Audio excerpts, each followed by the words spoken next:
Hi, everybody, and welcome here to Katrina and Friends. And like I've been telling y'all, I hope you're listening, but I've been telling you for the last month, I know the coolest people. And I have been reminded doing these interviews just how cool the people are that I know. And I had my own secret little wish list. I had a public wish list, but I also had a secret wish list of people that I just wanted to have on and thought maybe I wouldn't be able to because of availability or they forgot who I was or whatever. But this gentleman was on top of the list, and I'm so excited to be here today with my dear longtime friend. I think we can say that now, Jon Drum. So, Jon, um, tell I know you do so many things. Tell us who you are. I'm Jon Drum is my Facebook name, kind of a nom de plume. My real name is Jean Pagano, as you see at the bottom of the screen here. I'm a Druid. I guess that sums it up most succinctly. I'm an IT guy in the real world, my Clark Kent world. But the rest of the time, I'm a Druid. I take my Druidry very seriously, my spirituality very seriously. It's what I do, and the IT stuff and the rest of it kind of make it possible. I was been a long time member of ADF, Hardin Rock Fane. I'm an Arch Druid Emeritus. I just ended a 9-year stint as Arch Druid there, and I'm involved in OBOD and a number of other Druidic organizations. I'm an author, and I like to work on my altars, and I like to work in my garden. I think they're kind of the same thing in many ways. There's fewer plants on my altar, um, and so that's me in a nutshell.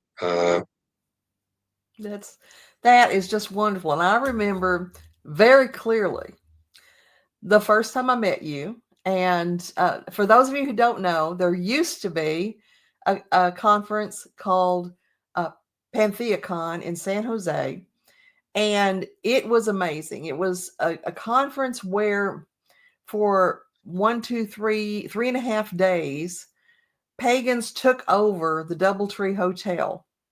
And I mean, there were, what would you guess, Drum, maybe 2,500, 3,000 people at least Agreed. I think that number. I think 3,000 at least. in its heyday. I would say it kind of wound down for a little while, but just pagans everywhere and every type of pagan you could imagine. And the beauty of PantheaCon in its prime was that you could go there and learn about any path you wanted to explore, what they were about, what they stood for, what their people were like. And the exposure was amazing. It was so much more than you could get on the internet where you're just reading words. You could feel the energy and feel the vibe. And some of our local boys in Sacramento, where I had just moved at the time, were in the ADF suite. And I went there. It was just to back up a little bit, they had hospitality suites at this event as 2 floors of hotel rooms where all these different groups would rent a suite, and it was just hospitality. It was just meeting people and telling them about who you are, and it was very informal. It wasn't like the presentations. It was just a really uh, hospitable thing for the most part. And so I was going to see some of the local guys that I knew from Sacramento, and it was really just a flyby. It was just, okay, I'm going to do my part. I'm going to do the nice thing and go in and tell them hi and let them know I see them and thanks for doing that. And it was just a flyby. And I walked into the room and it was bizarre because this light shone down from heaven right on this guy who was so different than everybody else in the room. And I just know, well, I gotta talk to that person.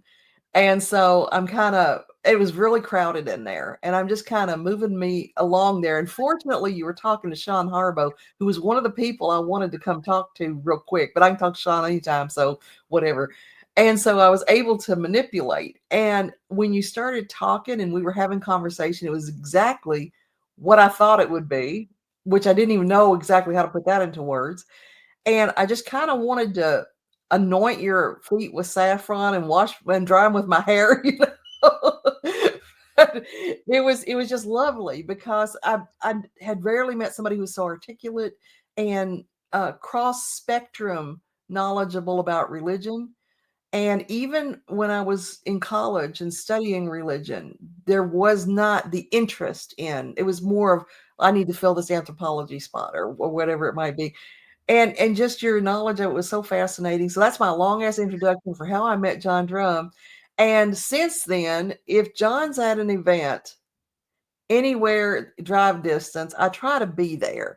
And our mutual acquaintance Riley takes advantage of that because that's how Riley rolls. And he'll say, "Are you going to 8 Winds?" No, Riley, why do you ask me that? I'm not going to 8 Winds. I don't like camping. I'm not a huge fan of 8 Winds to start with. So I wish to hell you'd stop asking me. And then Riley says, Drum's going to be there. And I'm like, God damn it, Riley. And then I have to go to 8 Winds. So I'm so excited you're here. Thank you. I'm so grateful we've been able to continue our friendship.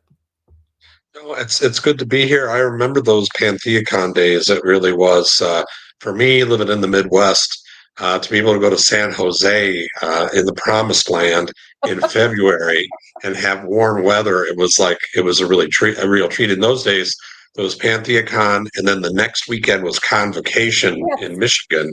So it was two double treat kind of things. One in sunny warm weather, one in snowy weather. So it was kind of a contrast, but it was quite the city. It was quite the occasion, and it was wonderful meeting you. I mean, we've that kind of kindled a friendship that's lasted a very long time, Yeah. and it was always a pleasure to be there for so very many reasons. The people were amazing, honestly, and the environment was its own little garden of places to grow different things. It was really a time and a place. And I say the same thing about when we started having Sacramento Pagan Pride in 1999. The internet was not widely used then in everybody's pocket like it is now. And so it was highly unusual in 99 for 1,000 pagans to be together in one place at one time. And Gail Detmar was our person who created that. And then they used her festival as the template for Sac Pagan Pride, or excuse me, for Pagan Pride events nationwide because she was just so good at it. And it was just so odd. And again, a place and a time where we weren't used to being somewhere in a mass crowd with people that, and to some degree, thought like we did. And now that's, not, you can click a button and find that now. Right. It's different in person, and it was a space and time. I mean, we talk about in some magical traditions, you create a space apart, and that really Mhm. was in so many ways a space apart because it was just that little world. My cat's having some conversations with me here. I apologize, but it was a space apart, and I think I went to Sac Pagan Pride once or twice, and it Mhm. was always a really wonderful time. Really well done and good people. One of the things that you taught me that I value very much that I had embraced the idea, but I had never had the words, and I don't know why, because it is a word, and I'm a wordsmith, but the idea of reciprocity and hospitality. And that was something that was always very prominent for you in your public practice, at least. And I really sat with that for a long time and the importance of that. And that actually uh, fertilized a lot of the ways that I interact with people. And I appreciate that so much. I've never got to tell you that, but I really appreciate that. Well, thank you for that. It's really foundation. It's a really a central or integral part of what I do, and I still talk to people about it. That's what I talk about these days. It seems, but we all have virtues in our lives, and hospitality is one of those virtues that requires another person. It's not just something we do ourselves, and I think it's so key in religious practice and just being a human being that I think being hospitable and being reciprocal, um, it's a nice thing to do, but it's the right thing to do. I love that. That's wonderful. They talk about Southern hospitality, and I have some exposure in case you didn't guess to that. And it's just, I don't know. It isn't as much of it's not as woven into the fabric of human interaction as it maybe once was. And I just enjoy that idea and just giving it life. I don't want to say again, but continuing that practice. So thank you for that. Oh, I, thank you. Thank you for mentioning it. Appreciate it. sure. Now, I sent you the questions so that you could have a think about them. So we're just going to plow through them and see what comes up. And of course, you can skip any of them you want to, which ironically will just make us more curious about what you were going to say, but we'll be okay. We'll walk it off. So, what do you think happens to you when you die? Wow, that's a big question. I'm a person who believes in reincarnation. I think that my belief in reincarnation is a prayer, um, and not so much something that I take to the bank every day. Um, I really think that we go through this process, the wheel, many times, maybe forever. Getting it right or trying to get it right, and hopefully it's a cumulative process where we do better every time. So I think that there's this period of rest, and then I think that we kind of come back around. It's kind of an interesting thing for me because I venerate my ancestors, and some ancestors are deep ancestors, and I guess at some point we venerate the memory of the ancestor more than the ancestor themselves because they may be back again. They may be the cat sitting next to me or the tree next door or, something in Timbuktu. So, but I think I think that we have this process that we see, this seasonal process where, we're born, we grow, we flourish, we flower, we harvest, we diminish, and we return. And I think that what we see on an annual basis is what we go through in a longer phase. And I think that when I do return, whether it's ashes or a box or whatever the case may be, I think that, once again, hopefully, I will arise into something different, whatever that may be. I don't know, you know, I'm not a Jane. I don't know if those things can go either way, but I think that hopefully there's some progress to be made. Long answer, short question. Sorry. No, that's a great answer.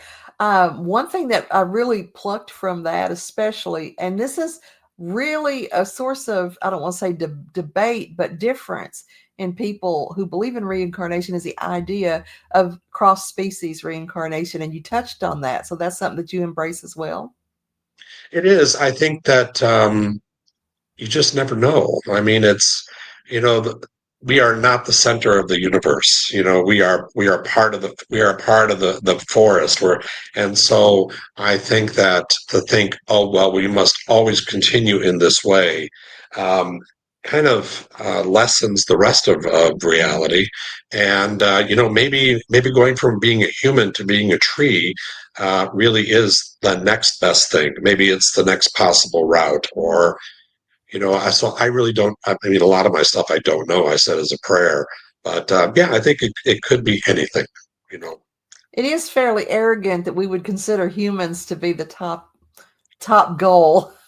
right? I mean, we can do a lot, and we can moderate our universe in ways that many of the other species cannot.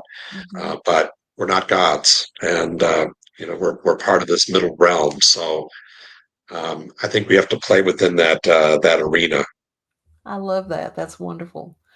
So now you and I are people of a particular age.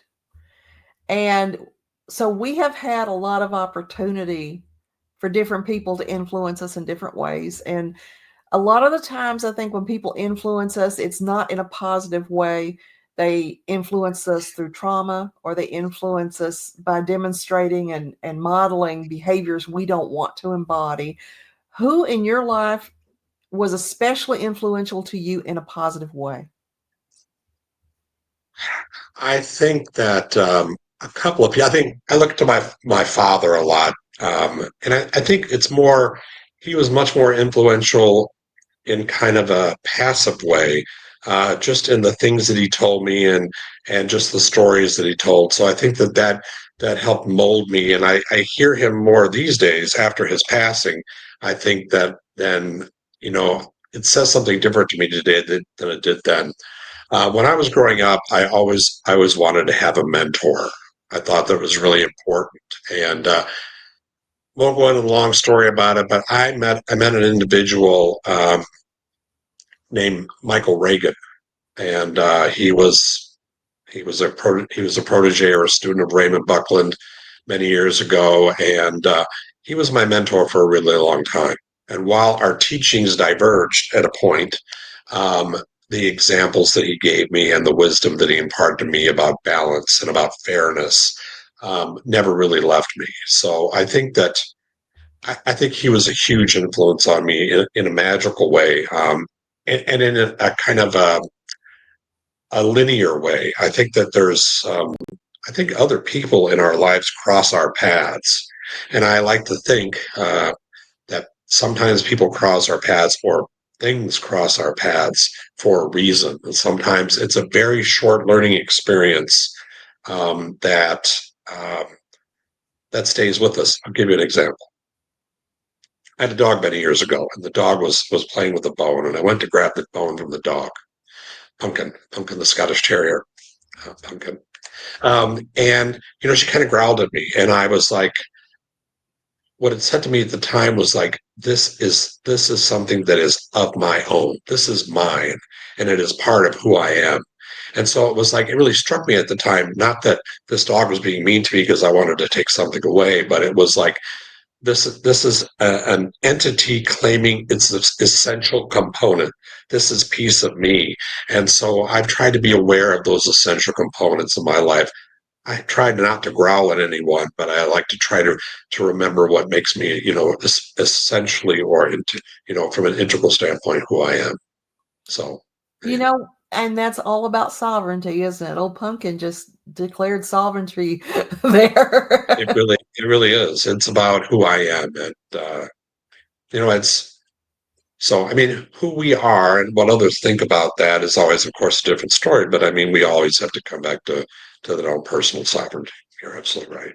I'm always envious of anybody who gets that at an early age. And by early age, I mean even 30 or 40. Yeah. So, Well, I think that that incident kind of planted in my garden, and I think it took a while to kind of grow, but I understood over time because I think that's the beauty of ancestors, whether they're animal, mineral, or vegetable or family, is that we the ancestors remind us of their wisdom and their lessons, and sometimes it's much later in life that something that particular incident or something my father said or something told someone I heard in the grocery store say kind of re-rings that bell and says, oh my goodness, that's what, that really is important. that kind of networking, that neural matrix there just fascinates me. How one thing can trigger something that was said 10 years ago, and suddenly, I get that. I know what that's about Right. now. Sometimes it takes a while to sink in. It's just exciting, and also being older, we get to a place where it becomes more challenging to find the diamonds and find the things that awaken us or excite us or impress us. And so when those pop up, it's just lovely. Absolutely. Yeah. Absolutely. So, not from an arrogant perspective, but from a realistic perspective, as you look back on the things you've experienced in your life and you've accomplished in your life, what makes you feel the most proud and substantial about things that you've created and done? The thing I'm the proudest about is the practice that I've built. Um, just because I do a daily devotional practice, and it started off this small. It started off by a simple saying that I say in the morning. Hail, Lou, red in the morning sky, overhead, nothing escapes your view. I see your face at dawn. And that's how it all started. That little thing that I would say when I got in my car and drove to work every day. And over time, um, I built little more pieces into it, and it became this rather extended devotional practice that's part of my life. And I feel that it helps center me in my life, and I think that it also helps find my place in in the grand scheme of things in this little place here that's here and now. So I think and I hope um, that maybe my practice and my talk about practice maybe have influenced maybe one other person or several other people, and that maybe they found the same joy in it and the same purpose in it that I did. That's wonderful. Um, you are one of the people that influenced me, and another one I'm actually interviewing this coming week, and that's John Beckett. And so I just feel blessed to have found people that, I mean, if I got started on that list, which I did interview myself because I thought that was only fair, with those same questions. If Right. I got started on that list, it would be more than it'd be many interviews, because I tell you, I've just been blessed to find people that are inspiring and interesting and intelligent, and I love it. Yeah, John is brilliant. He's brilliant. He sure is. He sure. In fact, I had three, and so far everybody's confirmed, but you and John were two of the three. So I'm real excited. And I was real hesitant because, we tend to, and this is why this "what are you proud of in your life" question gets dicey, because we tend to minimize the impact we have or not recognize it. And not allow ourselves through the process of humility, which is important, to feel the impact that we have in the world. And I just am so excited that, or maybe I'm just an easy impact where, but I've just found the most lovely people. And yeah, Beckett's amazing. I'm excited to talk to him too. And I was really nervous about asking, because, and I don't mind being rejected. I've done that before. That's not really my thing. My own son said, "I don't want to do that, Mom." So, and that's okay. But it's always exciting when people are just saying, "Yeah, I'd love to do that," and you were so open to it. And John surprised me because I know you much better than I know John. And I just sort of, it's like the little kid knocking at the door. "Excuse me, pardon me, sir." "Might I touch the hem of your garment?" sort of thing. So it was wonderful, and he was open to it. So I appreciate y'all doing that very much. That's what I'm proud of. I got Drum and Beckett on my show. So, are there any movies or podcasts or TV shows or books that you're enjoying lately?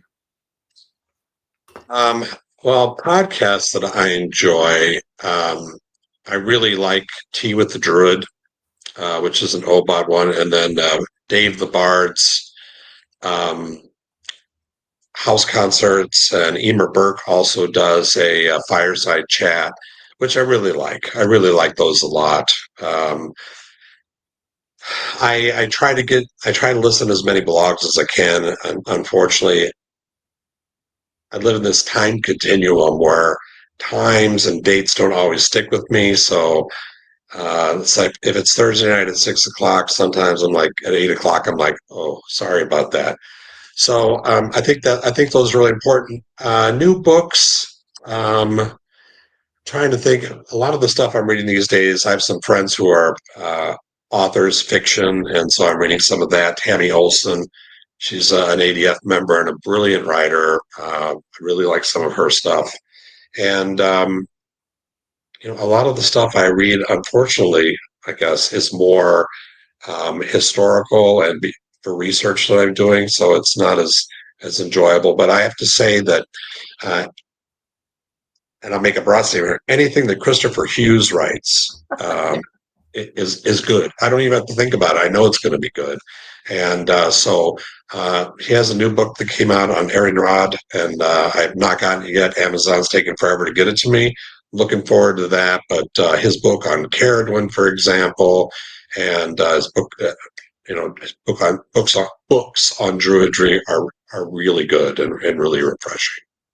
One thing that Hughes really impressed me with is anybody who's met or watched Christopher Hughes, you really get taken in by his very flamboyant personality, and there's so much Christopher there that you're having an experience when you meet Christopher Hughes. And a lot of times you don't really get to the place where you're seeing how vastly educated and intelligent this man is. And I love that his writing really brings that forward. in a very strong way. I've been fortunate with him in having to spend longer periods of time just he and I together talking, and that's fascinating. In my limited opinion, he's the most famous druid in the world. He is his breadth of knowledge and information is so broad and so vast, and he's such an excellent presenter. I want to be Christopher Hughes when I grow up. I want to be able to do that.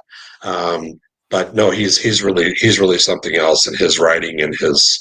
I just took his online course last year, his Anglesey Druid Order course, and it was brilliant. And I went to Wales to be, initiator and all that stuff. It was really great. So yeah, Christopher Hughes, definitely.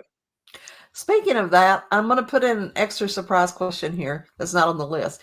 In our pre-show, you mentioned that you've done some traveling lately. Where have you gone that you really loved? Well, I took 2 trips this year that I really enjoyed. I've taken 3 trips abroad. I've loved all of them, but in April, at the very end of my arch druidness, I ordained our first French priest. So I went to Brittany and spent a week there with him and his family, and visited a bunch of spots in Brittany. Brittany is stunningly beautiful, and since I have most of my family in France, I also extended the trip to go see my family in the East. And so it was a really good time just to do that last bit of thing, official ADF kind of business. And I'm his mentor, and he's brilliant. Also a great content provider. And then visit my family. So it was really good to be back in France, to be speaking French again. There's really not that many people I can speak to here in this country.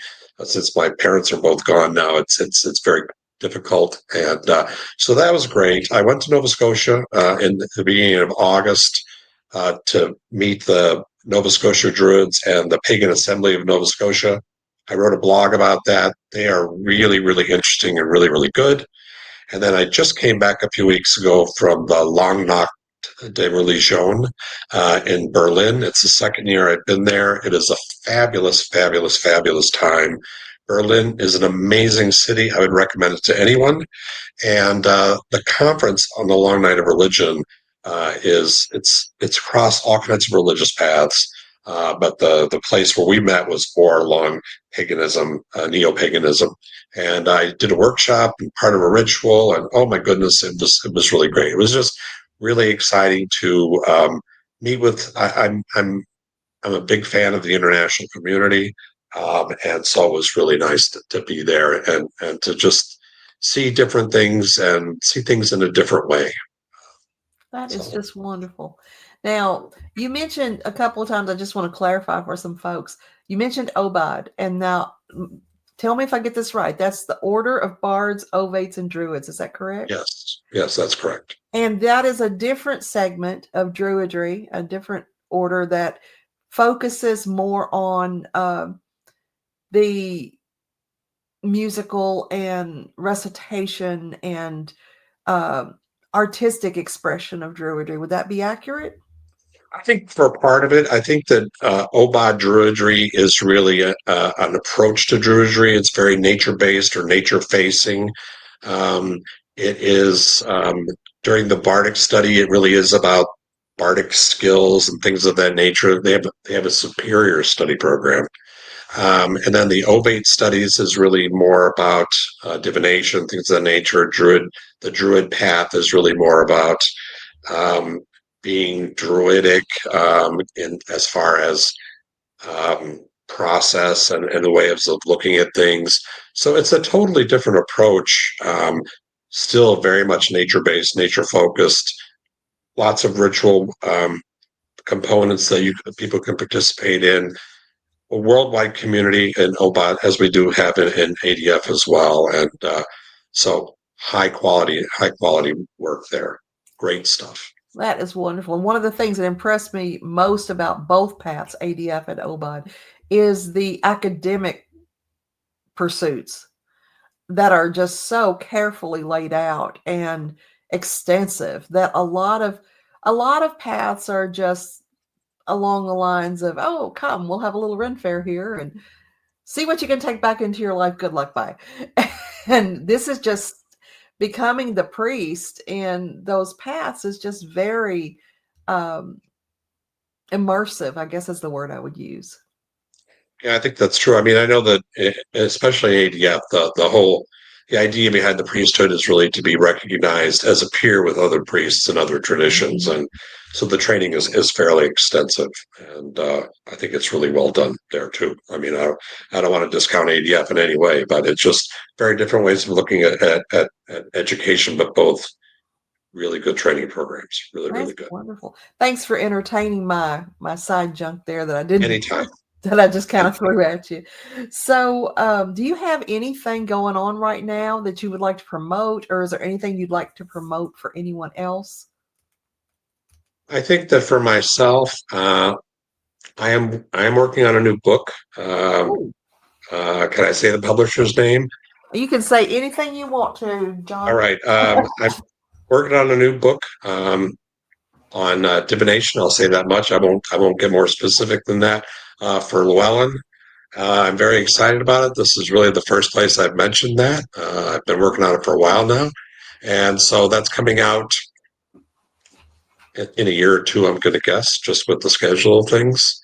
Um, Yeah, I think that's really the exciting thing I'm working on. I've got a book of poetry coming out very soon, hopefully in the next couple of months, and so yeah, that's what I do. I do some blogging of my own, blog called "From a Common Well." Is the most popular one, I think, and so yeah, I just. Yeah, I've taken a kind of a quieter path. I still when I was no longer Arch Druid, um, all of a sudden had all this time on my hands, kind of. Yeah. Um, and I still seem to have about as much time on my hands as I had back then, just in a different way. It's I'm able to focus a little more on my own spirituality than having to worry about an organization's spirituality. But yeah, just working on my new stuff and see what other people do. I'm really interested in Druidry and neo-paganism in general and the things that people do. I follow your writing. I know that you've had something that just came out not that long ago. So I'm excited about that as well. And I just love seeing the creative process, not only in myself, but in others. And I think there's a lot to be, people are saying a lot these days, and it makes me really happy that there's so much good material out there. For anybody who's thinking I've got a message or I've always wanted to write a book, there has never been an easier time to publish your work and have feedback on it. There's so many groups out there. You can upload entire passages and have them give their thoughts on what it is, and sometimes it's going to be comfortable and sometimes it's not going to be. It's just a wonderful time for that part of the creative process. So write your book. You're going to feel bad if you don't, folks. Right. And I think we're like it's in a sense a renaissance of sorts. I mean, not quite as in the classic sense, but I think we're rediscovering some things or discovering them for the first time about ourselves and about our interests that open up great possibilities for all of us. And whether you're 5 or 105, there's the possibilities are always there. God's willing. That is so true. And I think what I hear most from people is, oh, I could never do that. Or I try and I can't get started. Or I started and I just put it away because I can't finish it. I think of what the journalist Dorothy Parker said. She said, writing is the art of applying the ass to the chair. And it just is about sitting down and doing it. Yes, it really is. And I think once it starts to flow, there's once you're in the stream or once you open the stream, amazing things happen. That is so true. And one of the big frailties of the way that our society is set up is often we're doing this around another whole full-time career or something that's parenting or something that's taking up a whole lot of our life. And it's just so important to understand that there are going to be times where you lose that flow, and you just have to power through it and just write crap if you have to, just to keep the process moving. You can come back and fix it later, but it just getting the writing done. A lot of the goals and things that I got for writing came from a book that Stephen King wrote called On Writing. And it was such a fascinating inner look at how a writer works. And he said, I have to write every day to stay fresh and to keep the flow going. And one of the things he suggested that I do now, that as a person with, well, my psychiatrist described it as OCD more O than C, is he will, if he's in the flow and he has to stop, he will stop halfway through a sentence.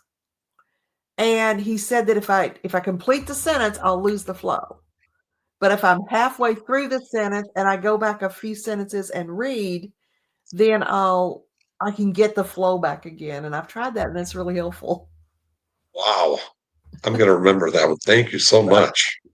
Yeah, the king, literally the king has suggested that. So I think that sometimes the next question is a little bit loosey-goosey, but the older we get, the more it firms up and the more we're able to just cross off. What all do you have left on your bucket list? Well, I have a number of things on the bucket list. I mean, I really want to get this book done for Llewellyn. As a young pagan, Llewellyn was like the summit. It was the peak. And there's other really good book companies out there, no question about it. But when they approached me earlier this year, I couldn't believe it. And I think I'm up to it. So finishing that book is really important to me. I'm working on another advanced degree, which is total insanity. So that's got to get done.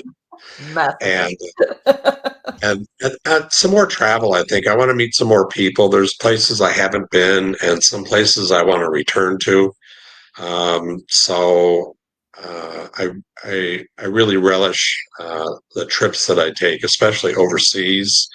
It gives me a chance to see things differently. It doesn't have to be overseas. I mean, Canada, while it's so close, is a very different experience.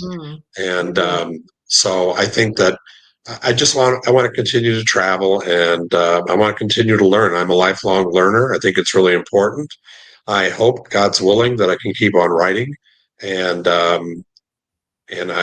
enjoy the fruits of that. Not They're surely not financial fruits, but I think they're just they're creative fruits, and it's and I just want to continue to do my practices.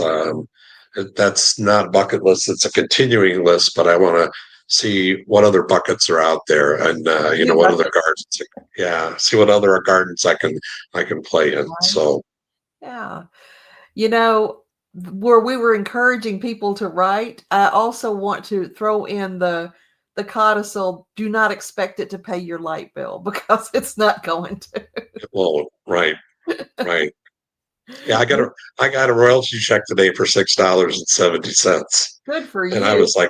I was overjoyed. I was like, yes. I didn't expect it. I guess that was the best part. It's something. It's something. It's It's something. all part of the patchwork quilt that keeps us warm, isn't it? Right, exactly.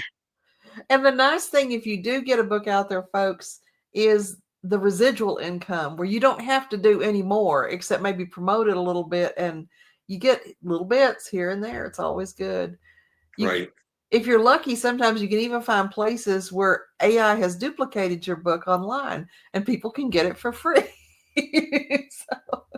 Exactly. So it's got to be Exactly. about the message, not the money.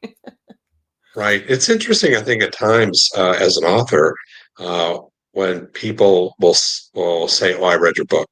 For me, it's not being I'm not a huge author at all, but it just is like, wow, someone did read something that I wrote. It always kind of surprises me, I suppose.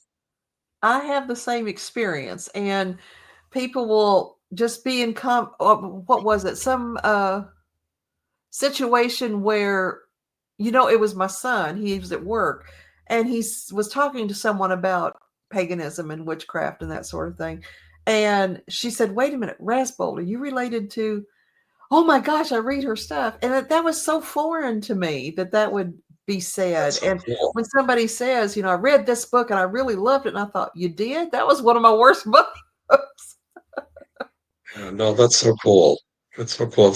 It's nice to know that we make a difference. It I think is. we make a difference in our own world, but it's nice to make a difference in that world out there. And speaking of that world out there, one thing that I was thinking about now, I was an Air Force wife for many, many years, for 18 years with my first husband and 5 years with my second husband. And I just, uniform, I'm telling you, just, I don't know. But so I got a lot of overseas travel, and it really, I know you'll relate to this, it takes you out of yourself. And one of the things that my husband and I talk about quite a bit is we know a lot of people who have never left El Dorado County where we live, as far as going and traveling or anything, never left the state of California. And when I think about that, I understand that's their path and that's what they're choosing, but it feels very one dimensional, and it solidifies and galvanizes your thinking in a way that I'm not completely sure is altogether healthy. When you see things from the views of people that are in other countries, it's absolutely illuminating.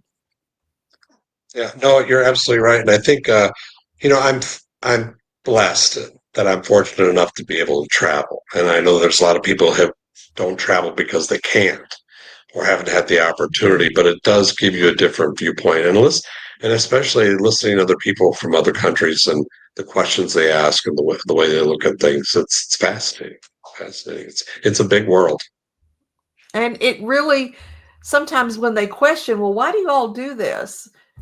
It, it's something you never thought of. And you have to stop and think, Right. why do we do Right. Exactly. It's just a self awareness that it brings about that's really amazing. Yeah. So, what is your? I think I got an idea just from you talking, but what's your favorite part of the day? Morning. No question. Early morning or late night. I don't sleep a lot, but I love the time right before the dawn, and I love the time right after midnight outside when it's just stars. So those kind of liminal times. I love dusk, but I love dawn better. I think any transitional period is so full of potential, and it just reminds you that things go away and things come back, and or things are born anew. And it's for me, I really like. I'm always amazed by the moon. I see it out there, and I'm thankful that I get to see it every day, or 27 days out of the month, or 26, just because it's this amazing thing that's out there that moves and is a part of our lives. And so, yeah, dawn, late night, dawn, and stars. One, I just found a common thread actually, that because my brain went off on a tangent when you said that, is that three of the people I admire, and I would say you and Beckett and Christopher Hughes, one of the things that is common about you, all three of you, is you have a deeply personal, intimate relationship with your divine figures and your gods. They are so, I guess, well known to you, and the connection is so strong. Is there anything you want to say about that? If not, it's okay, but that's just an amazing relationship to have.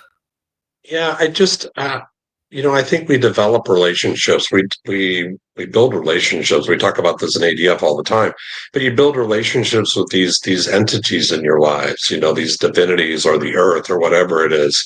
And I think that through the process of hospitality, reciprocity, making offerings, getting to know them better, because we have a notion of what they are, but I think as we get to spend more time with them, or we develop a better understanding, and they hopefully develop a better understanding of ourselves.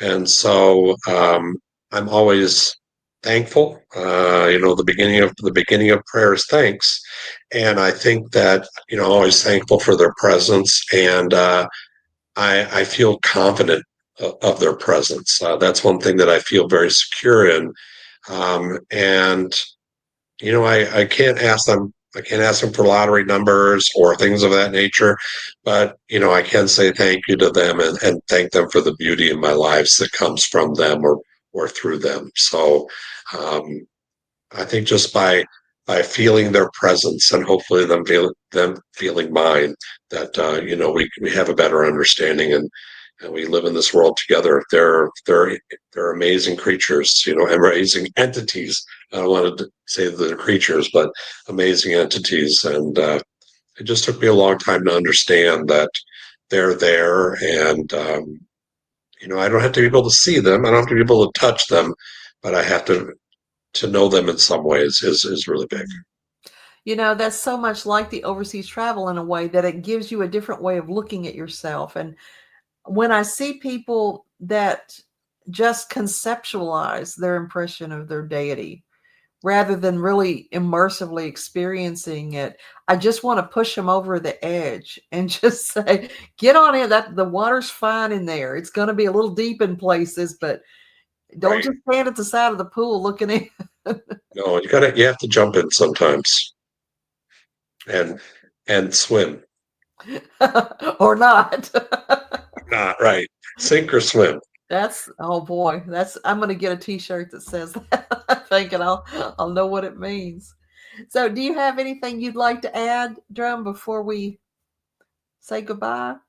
Well, I just want to thank you more than anything, Katrina. It's always a pleasure talking to you. I think about you often, Oh, and it's nice to be able to share some time with you and to talk with you and share some ideas. And um, I think you have a lot of interesting and important things to say, and I'm so glad that you have a forum like this where you can bring people on and talk with them and show to others. So thank you for doing this, and thanks for having me on. It means a lot to me. Oh, it means a lot to me that you're here because, like I said, you're one of those people that I just want to hold up like Mufasa holding up Simba and say, look, this is a really cool person and they're out there. Don't despair. Don't think that everybody is hateful. Don't think everybody is just on a treadmill, not going anywhere. Don't think that there's people that don't think beyond the end of their nose. Don't think there's people that aren't immersed in hospitality and empathy and connection. It's there. It's there. It's there.